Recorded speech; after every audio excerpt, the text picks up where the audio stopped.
السلام عليكم ورحمة الله تعالى وبركاته مشاهدي الكرام.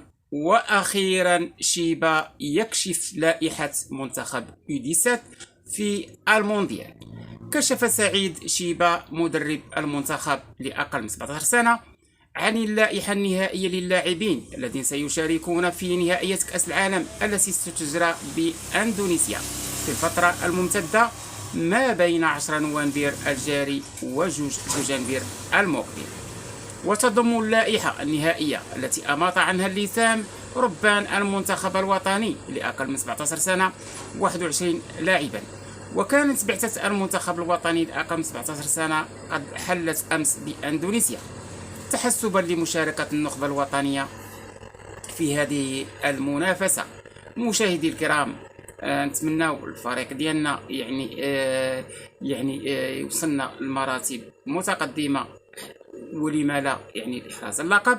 نتمناو ان شاء الله تعالى السلامه الفريق كامل، نتمناو ان شاء الله تمشي الامور كما بغينا. مشاهدي الكرام، اللي كان اول مره تمر على القناه ديالنا يدعمنا بلايك وبالاشتراك حتى يصله الجديد دائما في الوقت ديالو. والى مقطع اخباري اخر.